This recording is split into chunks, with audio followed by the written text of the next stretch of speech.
Guys, Andre here, and this is just a quick video to talk about my briefcase slash laptop pseudo computer. And so here's what I have so far. So I have an H81i from MSI motherboard.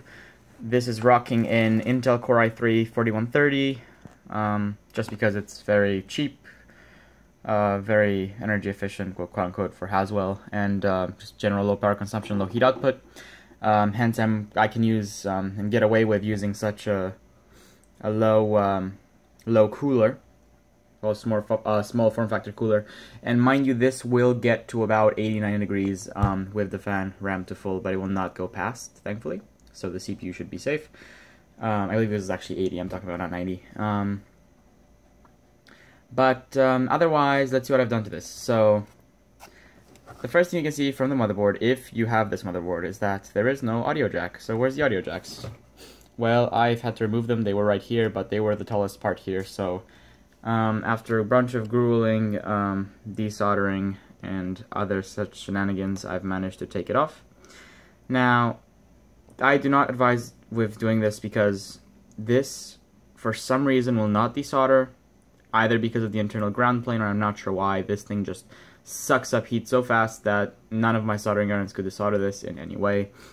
So if we look close here, you can see that this, I believe that's a resistor there, this resistor or that resistor both came off, so I'm going to have to jump them or see the values of those and just try to SMD solder them with my reflow station, but that's going to be a pain. I'm probably going to reconnect just the audio wires of the microphone if I need them, or otherwise just use some kind of USB sound card. I'll see. This was just too tall, basically. Thankfully, have not popped any of those capacitors or anything else here. So, do not advise against doing that, unless you are very prepared to do so. I also had to cut the whole thing, so that was just horrible. Next, what can we see? We have the RAM here. Now, this is 8 GB of G.Skill Ripjaws X, I believe 1600 RAM, DDR3. And as you can see, this has had its heat sinks taken off. I've taken off the heat sinks so I can get the memory to be low profile, and I've basically achieved that. This is just standard height memory now, and it looks great because it's black, thankfully. Going to the back here, we see the power supply. Now this is a 160 watt PicoPSU, and depending on the kind of form factor I'm going to go for, I'm either going to keep this or I'm going to go to a mini ITX form factor power supply.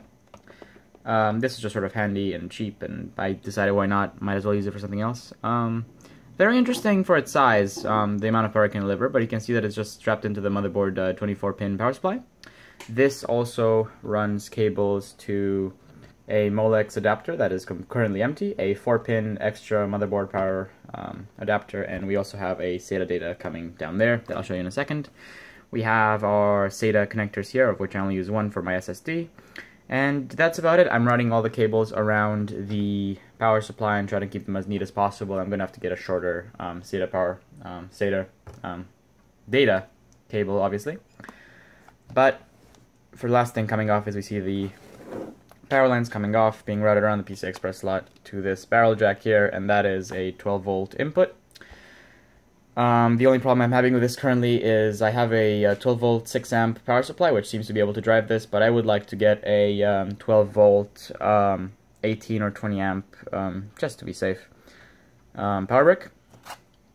To turn this around so you see what I've did with the SSD, I have a OCZ Vertex 2 60 GB drive I had lying around, so I decided I'd decase it and strap it on this. Now, sadly, because of the way that micro ATX works, this is, and the fact that I have to use this backplate. If I didn't have to use this backplate for the CPU cooler, I could have easily installed this on the side here, and it would have just sit and flush and perfectly. But I've had to add a bit of height to the board, obviously, by doing this. But not a big deal in the long run, so I'm not too worried about this. I'll see what I'll do about that. But this is pretty much it. This is a more or less fully functional computer unit here. All I need to add is obviously peripherals and a screen, and you are golden, as well as the external power supply. You could of course power this off batteries, but I'm not sure how efficient that would be or how long it will run, so I'm probably just going to have it so you just plug it into the wall, basically. The idea behind this was that for one thing, it'll be a fun experiment to try to see just how much you can sort of play around the motherboard and play around the form factor. Sort of test my 3D printing design skills and just try to see what I can make do with this. And lastly, if for when I'm traveling I could get a nice little LAN rig with me, that would be kind of cool. So I'll see how this is. I also have a PCI Express riser that I got that is probably going to pop in here, and going to probably stick out on the underside here, just so that then I could have an external graphics card sort of plug into the unit. That's going to be interesting, and I'm playing around with the idea of either 3D printing a case for this using my DaVinci XYZ printer, which, by the way, I just installed Repair on. I'm going to have a few videos on that, or get a briefcase style casing and just sort of work around with that, and that would be cool because I could also install the screen on the hinge, and it would probably save me a lot of work. I'm actually looking at a Pelican case right now that is just tiny and would be great for this. So just imagine just have a little handle here and just pick it up and you have a little computer.